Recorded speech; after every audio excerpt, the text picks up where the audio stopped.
My name is Pat Scanlon. I'm the coordinator for Veterans for Peace for the Greater Boston area, the Smedley Butler Brigade, and Chapter 9. And we're really proud to have our brother with us today. And these are all my brothers and sisters in Veterans for Peace. We're a pretty large chapter. We have about 200 members on the books. And on October 11th, some of you may recall that they had occupied the piece of property across the way here, and at 1:30 in the morning we stood between the police and the young occupiers, and at 1:30 in the morning they came through us. Rachel over here, an Iraq vet, was the first person arrested, and I'm proud to say I was number 2, but I watched them carry her away, and people across the country saw that, and across the world, and saw what was happening, and our ranks have swelled by 50. Veterans have been showing up at Occupy everywhere, and recognizing that they are part of the 99%, and that and we're here to support the Occupy movement. Jim Scarborough is a highly decorated Vietnam veteran, captain. Was living in Costa Rica, and he saw that on the internet, and he became so outraged, and he joined Veterans for Peace. He is our longest distant members of the Smedley Butler Brigade, and contacted us immediately. And with his outrage, as many veterans were outraged that they were knocking my guys down and women down, and they anyway he joined, and he came here, notified us that he wanted to come here to say a few words. So he's written a very powerful speech, and so we're all proud to stand with him, and I'd like to introduce Jim Scarborough. Thank you, Pat. And thank you everyone for coming out. My name is Jim Scarborough. I'm a former U.S. Army infantry officer and a Vietnam combat veteran. Some of you have seen the sign that I'm carrying, urging other veterans to join us in support of the Occupy movement and in defense of our First Amendment rights under the Constitution. However, I'm not here today because I'm a member of the 99%. I'm here as a member of that very elite group of our society, one not of privilege or wealth or power, but one bound together by shared sacrifice, by mutual trust, and by solemn oath to protect and defend the Constitution of the United States. It is an oath that I took as a young man when I accepted my commission to serve this country as a military officer that brings me here today. I remember as I spoke the words of that oath, the dignity and the honor that they invoked, the pride in my nation and the sense of purpose and of grave responsibility that they conveyed. I said that I, James Robert Scarborough, do solemnly swear that I will support and defend the Constitution of the United States against all enemies, foreign and domestic, that I will bear true faith and allegiance to the same, that I take this obligation freely without any mental reservation or purpose of evasion, and that I will well and faithfully discharge the duties of the office on which I'm about to enter, so help me God. I love you guys. Yeah. My grandfather, my father, my uncle, both of my brothers, and my son Kevin, who's here with me today, have all taken this same oath and served in the U.S. military in times of war. They and every other veteran and armed forces member have sworn to this oath. In doing so, we stand in a proud tradition that began on this very soil over 200 years ago, before there was a professional military or even a United States. Those early soldiers were united then, as we are now, in a common purpose to defend their rights against a ruling elite of which they played no part and in which they had no voice. We stand with them, these early revolutionaries, our founding fathers, whose final words above their signatures on the Declaration of Independence declared that we mutually pledge to each other our lives, our fortunes, and our sacred honor. Although my time of military service has long since passed, I've never been released of that oath, nor have I ever forsaken it. For I too have pledged my sacred honor. And the simple truth behind my being here today is that I consider myself to be honor-bound and duty-sworn by my oath to do so. In the early days of the Occupy protests, I saw Veterans for Peace and other veterans reciting their military oath as they stood up against the Boston police to protect the peaceful, nonviolent citizen protesters here in Boston. I then saw Marine Sergeant Shamer Thomas confront the New York City police at Occupy Wall Street, repeating over and over to them, "There's no honor in this. There's no honor in this." I saw these things and I realized that I too must take a stand. I can't speak for all veterans in voicing my support for the Occupy movement. There are many veterans who may disagree about both of our aims and our tactics, and they have every right as free Americans to do so. However, I think I can speak for all veterans in saying that whatever our differences and whatever our opinions, we consider it our sacred honor and our charge to defend the Constitution of the United States. This is our sworn oath. It is this commitment to bear true faith and allegiance to our oath and to each other that binds us together as a band of brothers and sisters. We say to each other, "I've got your back."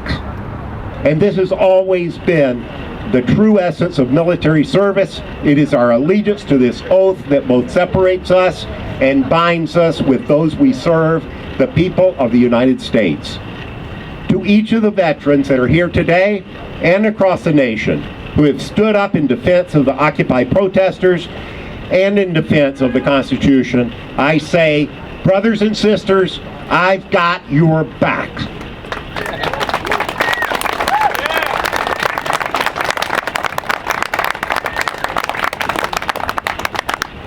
Veterans are separate. Veterans are separate from the general population in the sense that we've undertaken a special responsibility to stand in defense of this nation, even unto death. And many of our comrades, including some of my closest friends, have given their last full measure and paid the ultimate price. As a group, we've earned a special place in society, one that we've paid for with shared sacrifice, with faithful service, and often with our blood. So my reason for being here is far more than a protest against broken government and social injustice. For me, it is a matter of my personal honor.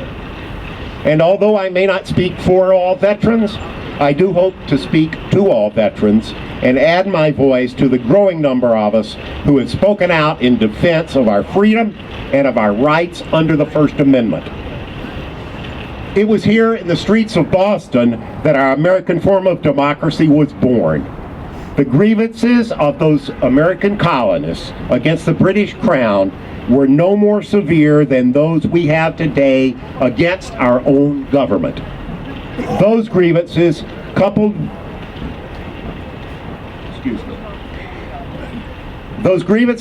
with the arrogance and intransigence of the British Crown and the ruling classes resulted in the armed revolution that bought us our freedom and our independence.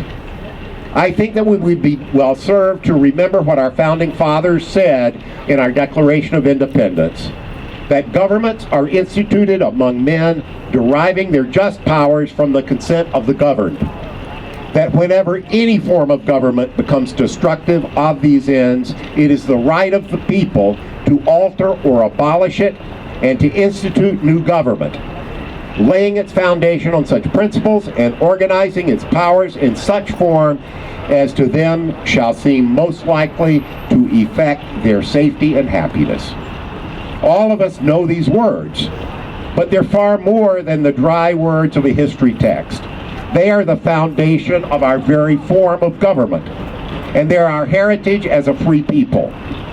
If we forget this, if we lose sight of the meaning and the purpose of these words, we forget everything we stand for as a nation, and we bring dishonor upon ourselves and upon the memory of every brave American who has ever stood up in defense of these hard-earned freedoms. We are fortunate to enjoy the freedoms that our founding fathers won for us with their blood and their sacrifice. These freedoms are so integral to our system of values as a nation that they form the very foundation of our system of government, and they comprise the First Amendment to the Constitution of the United States of America that I have sworn to support and defend. They provide, Congress shall make no law respecting an establishment of religion or prohibiting the free exercise thereof, or abridging the freedom of speech or of the press, or the right of the people to peaceably assemble and to petition the government for a redress of grievances. These freedoms are the foundation upon which our society is built. There is nothing in the Constitution that creates or guarantees the rights of financial institutions, of corporations, or political parties, or paid lobbyists, or the rich and powerful to control and manipulate our government for their own ends and purposes. Yeah.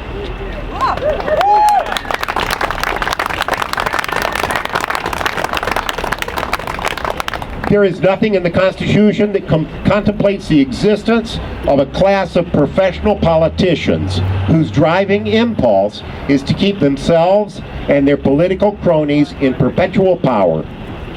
Yet these are the forces that we face today, and they threaten everything we stand for as a nation. As a society, we have become so accustomed to the trappings and the institutions of government that we have lost sight of their purpose and their meaning. We have allowed our rights to erode bit by bit as they have been usurped by a privileged elite who now rule over us for their own benefit and to their own purposes. Our Constitution has served for centuries as an example to the entire world of how a free people can govern themselves through democratic means. It provides the framework for a government of the people, by the people, and for the people. And it guarantees the American people the right to choose our government. We are now told that elected and even appointed officials have the right to govern us, and that they have the right to choose the time, the place, and the manner in which we can exercise our rights of free speech, of assembly, and of petition to our government for redress of our grievances. I say to each of them, you are our servants, not our masters.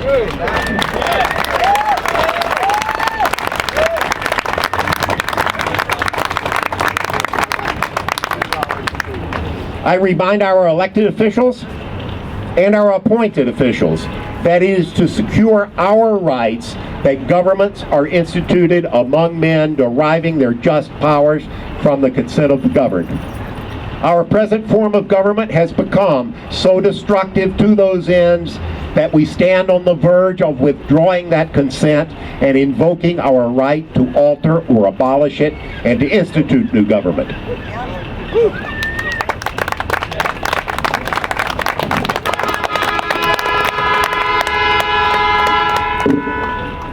These are strong words, and this is a strong remedy, but they are not ours. They are those of our founding fathers expressed in the Declaration of Independence, but neither are they idle posturing or a historical curiosity. They are our heritage as a free people and our natural and constitutional right. We stand firm in our resolve to alter this government and return it to the people.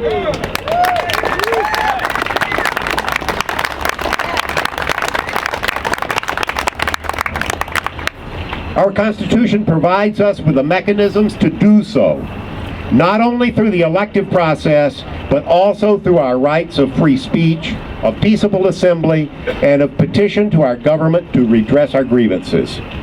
To deny these rights and ignore our grievances is to blatantly disregard those values from which our nation was born. Many have criticized the Occupy movement, saying that we can't succeed or have lasting influence unless we evolve into a political movement. They say we must take sides in the upcoming elections, choose candidates, wage political campaigns, and express our views at the ballot box. I answer them by saying that our voices cannot be heard over the maddening din of partisan politics and broken campaign promises.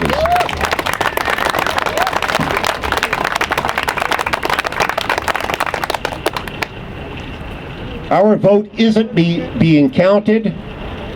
We cannot compete with Wall Street money. We can't compete with multi-million-dollar political action committees. We can't compete with high-powered professional lobbyists. We can't compete with self-serving, hyper-partisan political parties. I say to them that the political process and the freedoms guaranteed under the Constitution encompass far more than the right to vote and to wage political campaigns. The true safeguard of our freedom and of our political process isn't to be found in our right to vote.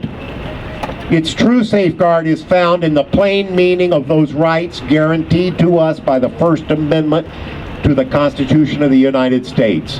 Our freedom of speech, our freedom of peaceable assembly, and our right to petition our government for redress of grievances.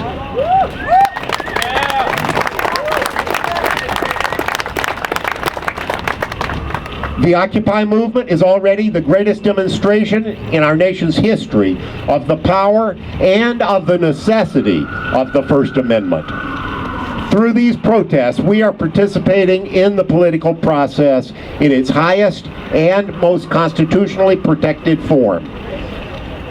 I remind everyone of the words to the preamble to our Constitution, that we, the people of the United States, in order to form a more perfect union, establish justice, ensure domestic tranquility, provide for the common defense, promote the general welfare, and secure the blessings of liberty to ourselves and our posterity, did ordain and establish this Constitution for the United States of America.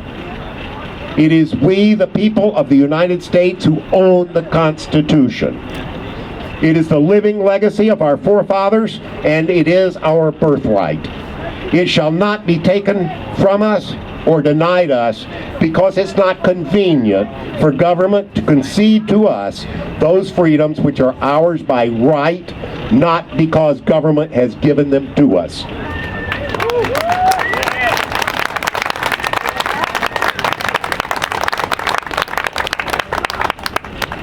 Government derives its just powers from the consent of the governed. It's not the other way around. We, the people of the United States, rule this country, not the politicians in Washington who have failed to represent us, not the mayors in cities all across the country who have attempted to silence our voices, and not the police who have met peaceful protest with increasing violence and unjustifiable use of force. Not even the courts who are sworn to uphold the Constitution, but who too often have twisted and perverted the plain meaning of the First Amendment and denied us the protection of our rights to speak freely, to assemble peaceably, and to petition our government for redress of our grievances. To those who criticize us, who say that we are a movement without leaders and without clear objectives, I answer that you misunderstand us. We are not a movement. We are the voice of a people who love our country and who are committed to save it.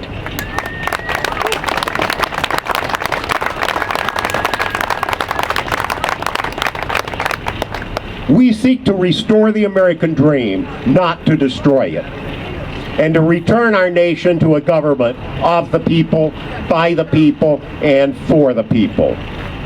Join us in this common purpose, and together we can do this. United we stand, divided we fall. It's as simple as that. We call ourselves the 99%, but as a voice in our society and in our government, it is we who are the 1%. What we demand is a government and a society that is just and fair, one that is representative of and responsive to the people of the United States. We seek nothing more than this, and we will accept nothing less.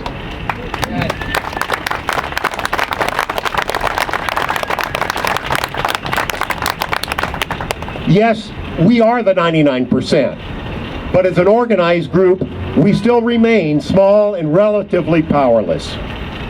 But our strength is growing, our determination is growing, and despite the forces arrayed against us, with your support, with everyone's support, we have the power of right and justice with us and the weight of history on our side, not on theirs. And so I say to you, my fellow veterans, and to every American who believes that we deserve a better government and a better society, borrowing the words of William Shakespeare, that we band of brothers, have been called once more into the breach, dear friends, once more. This is a battle we can win, and we must win. Through our peaceful occupation and our sheer physical presence, through our resolve and our determination, we have already sounded a message that cannot long be ignored or dismissed. By our courage, by our determination, and by our resolve to continue this struggle until we have won the day, we shall prevail. For we are the 99%, and we will take our country back.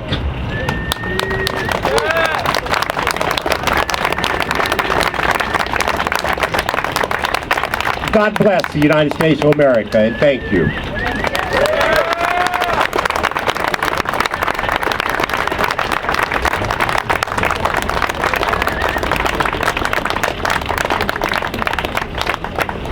Thank you, everyone. The veterans who joined me up here today are going to join with me in reciting our military oath. I'll lead it. I know that everyone doesn't have it committed to memory. I, state your name, do solemnly swear that I will support and defend the Constitution of the United States against all enemies, foreign and domestic. That I will bear true faith and allegiance to the same. That I take this obligation freely.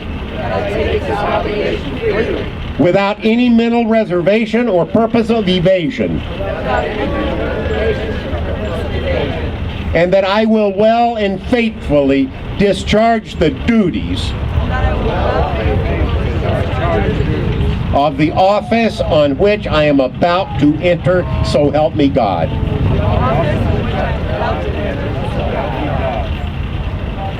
Thank you, brother.